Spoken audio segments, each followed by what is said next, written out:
Hello students, कैसे हैं आप सब लोग। उम्मीद करता हूं आप सब लोग ठीक होंगे और प्यारे छात्र छात्राओं अपने एग्ज़ाम की तैयारी में लगे होंगे। तो आइए आज हम लोग पढ़ेंगे न्यूटन के गति के नियम। इससे पहले हम लोगों ने भौतिक राशियों की विमाओं के बारे में अध्ययन किया है। अगर आप लोग नहीं देखे हैं तो चैनल पर जाइए, सब्सक्राइब करिए और उसको देख लीजिएगा। आज हम लोग अध्ययन करेंगे न्यूटन के गति के नियम यानी न्यूटन्स लॉ ऑफ मोशन। अब आइए नियम पढ़ने से पहले हम लोग न्यूटन साहब के उनके कुछ बारे में पहले अध्ययन कर लें, उसके बाद हम लोग उनके एक एक नियम को करके पढ़ेंगे।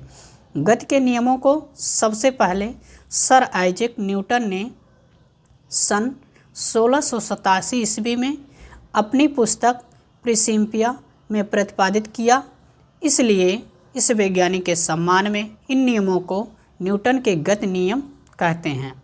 यानी आप लोगों ने देखा गति के नियमों को सबसे पहले सर आइजैक न्यूटन ने ही सन 1687 ईस्वी में अपनी पुस्तक में उन्होंने उनकी जो क्या पुस्तक थी प्रिंसिपिया में प्रतिपादित किया।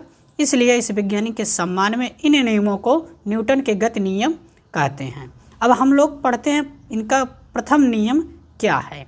तो न्यूटन के प्रथम नियम यानी न्यूटन्स फर्स्ट लॉ। अब देखिए फर्स्ट लॉ क्या है। यदि कोई वस्तु गतिमान है तो वो गतिमान ही रहेगी, और अगर कोई वस्तु स्थिर है तो वो स्थिर ही रहेगी जब तक कि उस पर कोई बाह्य बल ना लगे।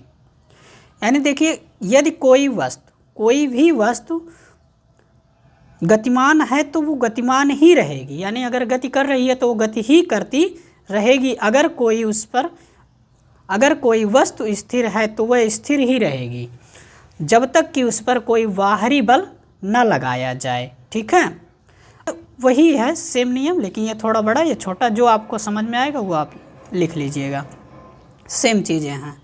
देखिए कोई वस्तु विराम की अवस्था में है तो वह विराम की अवस्था में ही रहेगी, और यदि वह एक समान गति से किसी सीधी रेखा में चल रही हो तो वैसे ही चलती रहेगी जब तक कि उस पर कोई बाहरी बल लगाकर उसकी अवस्था में परिवर्तन न किया जाए।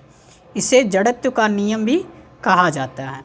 यानी देखिए इन्होंने प्रथम नियम में यह बताया है कि कोई वस्तु विराम की अवस्था में है तो वह विराम की अवस्था में ही रहेगी। यानी अगर कोई वस्तु एक जगह, ऐसे मान लीजिए यह स्केच है, यह अगर विराम की अवस्था में अभी है तो यह अपनी इसी अवस्था में रहना ही चाहेगी जब तक कि उस पर कोई बाहरी बल न लगाया जाए। यदि वह एक समान गति से किसी सीधी रेखा में चल रही हो तो वैसे ही चलती रहेगी। यानी अगर यह मोशन कर रहा है, चल रहा है, तो चलती ही रहेगी जब तक कि उस पर कोई बाहरी बल लगाकर उसकी अवस्था में परिवर्तन ना कर दिया जाए। और इसी नियम को न्यूटन्स फर्स्ट लॉ कहते हैं, यानी न्यूटन के प्रथम नियम कहा जाता है। इसे जड़त्व का नियम भी कहा जाता है। जैसे देखिए उदाहरण में देखिए तो चलती हुई गाड़ी के अचानक रुकने पर उसमें बैठे यात्री आगे की ओर झुक जाते हैं, है ना।